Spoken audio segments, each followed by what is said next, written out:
வணக்கம்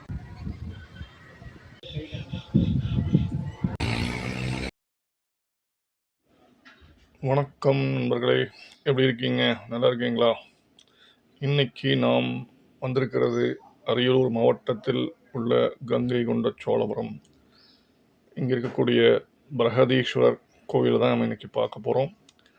சோழ வம்சத்திலேயே கடலை ஆண்ட மாமன்னர், கிழக்கு ஆசியாவை தன் ஆட்சிக்குள் வைத்திருந்த மா வீரர் முதலாம் ராஜேந்திர சோழன் அவர்கள் கட்டி எழுப்பிய தலைநகரம் இந்த கங்கை கொண்ட சோழபுரம். இந்த நகரத்தின் மையப்புள்ளி இந்த பிரகதீஸ்வரர் ஆலயம். இந்த ஆலயத்தின் சிறப்பு என்ன அப்படின்னு கேட்டிங்கன்னா, கிட்டத்தட்ட 250 ஆண்டுகள் சோழ சாம்ராஜ்யத்தின் தலைநகரமாக இந்த நகரம் விளங்கியது. இன்னைக்கு இப்போ நம்ம பார்த்துட்டு இருக்கக்கூடிய இந்த கோயில் பார்த்திங்கன்னா, கிட்டத்தட்ட பல படையெடுப்புகளுக்கு பிறகு, பல அழிவுகளுக்கு பிறகு மிச்சம் இருக்கக்கூடிய 5% அமைப்பு. தமிழகத்திலேயே மிகப்பெரிய சிவலிங்கம் இங்கே இருக்குங்க. 13.5 அடி உயரம், 60 அடி சுற்றளவு இந்த சிவலிங்கத்திற்கு. இது தஞ்சை பெரிய கோயிலுடைய சிவலிங்கத்தை விட கொஞ்சம் பெருசுங்க. தஞ்சை பெரிய கோயில் மாதிரியே இந்த கோயில் இருக்குது அப்படின்னு சொல்லுவாங்க. ஆனால் பார்த்தீங்கன்னா, இந்த கோயில் தஞ்சை பெரிய கோயிலை அப்படியே பிரதிபலிக்கவில்லை. அதுதான் உண்மை. தஞ்சை பெரிய கோயிலுடைய கோபுரம் பார்த்தீங்கன்னா உங்களுக்கு நாட்கோணம் வடிவத்தில் இருக்குங்க. கீழேருந்து மேலே வரைக்கும் எந்த ஒரு வளைவும் இல்லாமல் நேராக நாட்கோண வடிவத்தில் இருக்கும். ஆனால் கங்கை கொண்ட சோழபுரம் கோயிலின் கோபுரம் பார்த்தீங்க அப்படின்னா அடிபாகம் சதுரமாக இருக்குங்க. இடைபாகம் எண் கோண வடிவிலும், மேல் பாகம் உருளை வடிவிலும் ஒரு லிங்கத்தை முழுமையாக பிரதிபலிக்கும் வகையில் இந்த கோயிலுடைய கோபுரம் அமைஞ்சிருக்கு. ஒற்றைக்கல் நந்தி இங்கே இருக்குங்க. சுண்ணாம்புக்கல், ஒரே கல்லால் வடிவமைக்கப்பட்ட நந்தி இந்த கோயிலின் மிகப்பெரிய சிறப்பு. இந்த கோயிலின் கோபுரம் எப்படி அமைக்கப்பட்டிருக்குன்னா, வெளியிலிருந்தே நாம் சிவனை தரிசிக்க வேண்டும் என்பதற்காக ஒரு லிங்க வடிவிலும், உள்ளே இருந்து பார்த்தீங்கன்னாலும் உங்களுக்கு ஸ்தூல வடிவில் லிங்கத்தை சிவனை தரிசிக்கும் வழியும், உள்ளே இருக்கக்கூடிய லிங்கம் சிவனாகவும் பாவித்து அவரை வழிபடவும் இந்த கோயிலின் அமைப்பு, இந்த கோயிலின் கோபுரத்தின் அமைப்பு அமைக்கப்பட்டிருக்குங்க. இந்த கோயிலில் நந்திக்கு பார்த்தீங்கன்னா உங்களுக்கு மேலே கூடாரம் இல்லை. அது எப்படி அமைக்கப்பட்டிருக்கு அப்படின்னு கேட்டிங்கன்னா, உங்களுக்கு சூரியனுடைய கதிர்களை சிவலிங்கத்தின் மேலே பிரதிபலிக்கும் மாதிரி அமைக்கப்பட்டிருக்குது. பார்த்தீங்கன்னா சிவலிங்கத்தினுடைய தோற்றம்தான் இந்த கோயிலின் கோபுரம். சற்று கான்கேவ், சற்று குவியல் அப்படிங்கிற அந்த தோற்றத்தோடு இருக்குங்க. தஞ்சை பெரிய கோயிலுக்கும் கங்கை கொண்ட சோழபுரத்தில் இருக்கிற பிரகதீஸ்வரர் கோயிலுக்கும் அப்படியே 100% ரெப்ளிகா கிடையாது. நிறைய மாற்றங்கள், நிறைய வித்தியாசங்கள் இருக்குங்க. தஞ்சை பெரிய கோயிலை விட பெரிய கோபுரமாக அமைக்க வேண்டும் என்று திட்டமிட்டு 100 அடி 100க்கு 100 அடி அடிபாகத்தில் உருவாக்கி அதன் மேலே கோபுரத்தை கட்டினார் நம்முடைய மாமன்னர் ராஜேந்திர சோழன் அவர்கள். ராஜேந்திர சோழன் அவர்களுடைய வீரம், புகழ், ஆட்சி திறமை, கலை நயம், கலை வண்ணம் எல்லாமே இந்த கோயிலில் அப்படியே நமக்கு பார்க்கலாங்க. இது வெறும் 5% தான். 95% அழிக்கப்பட்டு விட்டது.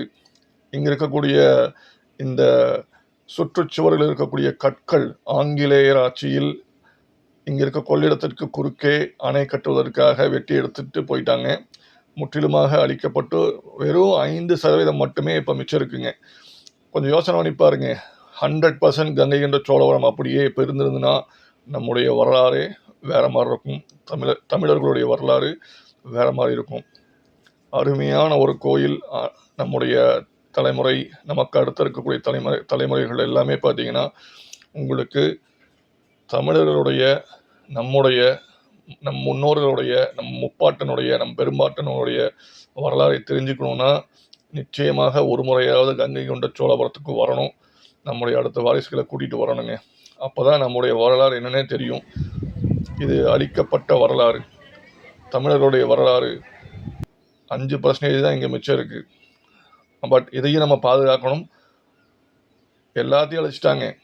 ராஜேந்திர சோழர் அவர்களுடைய அரண்மனையை அழிச்சிட்டாங்க, தலைநகரத்தை அழிச்சிட்டாங்க. ஆனால் இந்த கோயிலை மட்டும் அழிக்கவே முடியல. 1000 வருடங்களாக யாராலும் அசைக்க முடியாமல் சோழ வம்சத்தினுடைய தமிழர்களுடைய வரலாற்றை தாங்கி இந்த கோயில் இங்கே நிற்குதுங்க. தஞ்சை பெரிய கோயிலை விட சிறப்பு மிக்க ஒரு கோயில் இந்த கோயில். இங்கே இருக்கக்கூடிய துவார பாலகர்கள் பார்த்தீங்கன்னா அப்படியே தத்ரூபமாக மனித உருவில் இருக்கக்கூடிய அங்க அவயங்களுடைய அதே அளவில் செதுக்கப்பட்டு பார்த்தீங்கன்னா மிக பிரம்மாண்டமாக சிவனுடைய பாதுகாவலர்கள் இங்கே காட்சி கொடுக்குறாங்க. பார்த்தீங்கன்னா கண்டிப்பாக பிரமிச்சிருவீங்க. இதெல்லாம் மனிதர்களால் தான் செதுக்கப்பட்டதா, வடிவமைக்கப்பட்டதா அப்படிங்கிறதே நம்மளுக்கு சந்தேகம் வந்துடும். அந்த மாதிரி சொர்க்கலோகத்தில் இருக்கிற மாதிரி ஒரு ஃபீலிங் நமக்கு வருங்க. இங்கே இந்த அமைப்பு பார்த்தீங்கன்னா சிவபெருமான் அவருடைய பக்தரான, அவருடைய விசுவாசியான சண்டேச அனர்கமூர்த்தி, சண்டேசரின் தலையில் பூமாலை சூட்டுவதை போன்ற ஒரு அமைப்பு இருக்குங்க. இன்னும் ஒன்று நம்பப்படுகிறது, இங்கே இருக்கக்கூடிய சிவபெருமானுடைய இந்த முகம் நம்முடைய மாமன்னர் ராஜேந்திர சோழன் அவருடைய உருவத்தை ஒத்து வடிவமைக்கப்பட்டிருக்குது அப்படிங்கிற ஒரு எண்ணமும் இருக்குது, அப்படிங்கிற ஒரு கூற்று இருக்குங்க. இங்கே சண்டேஸ்வரர் கோயில் கொஞ்சம் நகர்ந்து இருக்குங்க. பார்த்தீங்கன்னா ஆகம விதிக்கு மாறாக கொஞ்சம் தள்ளி தான் கட்டியிருக்காங்க. அதுக்கு காரணம் ராஜேந்திர சோழன் அவர்களுடைய புகழ் அதிகமாக இருக்கணும். இங்கே வரக்கூடிய பக்தர்கள் சண்டேஸ்வரரை கும்பிடும்போது ராஜேந்திர சோழன் அவர்களையும் கும்பிடுற மாதிரி அமைச்சிருக்கிறாங்க அப்படின்னு வரலாற்று ஆய்வாளர்கள் சொல்கிறாங்க.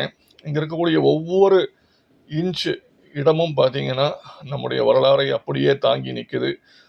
ஒவ்வொரு வடிவமைப்பும் பார்த்திங்கன்னா பிரமிக்க வைக்கிற மாதிரி ஒரு வடிவமைப்பு. இந்த கற்களெல்லாம் எங்கேருந்து கொண்டு வந்தாங்க, எப்படி கொண்டு வந்தாங்க, எப்படி இவ்வளோ பெரிய ஒரு தலைநகரத்தை உருவாக்குனாங்க, இவ்வளோ பெரிய கோயிலை உருவாக்குனாங்க அப்படிங்கிறது இன்னமும் ஒரு மிஸ்ட்ரியாக தான் இருக்குங்க. புதிதாக தான் இருக்குது. அதுக்கு இன்னும் விடையோ அல்லது வரலாற்று சான்றிதழோ எதுவுமே இல்லைங்க.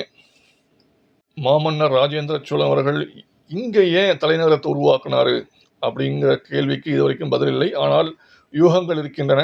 ஒன்று, தஞ்சை பெரிய கோயிலை எதிரிகளிடமிருந்து காப்பாற்றவும், கொள்ளிடம் வழியாக கடலை அடைந்து தன்னுடைய கடற்படையை விரிவாக்கம் செய்து இந்த உலகையே ஆட்சி செய்யக்கூடிய வகையில் இந்த அரியலூர் மாவட்டத்தில் இருக்கக்கூடிய ஜெயங்கொண்டம் பக்கத்தில் இருக்கக்கூடிய இந்த கங்கை என்ற சோழபுரத்தை உருவாக்கியுள்ளார். கங்கையை வென்று, கங்கை பகுதிகளை வென்று அதனுடைய நினைவு சின்னமாக இந்த ஊரை உருவாக்கி 250 ஆண்டுகள் சோழ வம்சத்தின், சோழ சாம்ராஜ்யத்தின் தலைநகராக விளங்கச் செய்த பெருமை நம்முடைய மாமன்னர், கடல் கண்ட வீரன், கடலை ஆட்சி செய்த வீரன் நம்முடைய முதலாம் ராஜேந்திர சோழன் அவர்களைத்தான் சாரும். சரி நண்பர்களே, இந்த வீடியோ உங்களுக்கு பிடிச்சிருக்குன்னு நினைக்கிறேன். சப்ஸ்கிரைப் பண்ணுங்கள், ஷேர் பண்ணுங்கள், லைக் பண்ணுங்கள், சப்போர்ட் பண்ணுங்கள். மீண்டும் அடுத்த வீடியோவில் சந்திக்கலாம். நன்றி, வணக்கம்.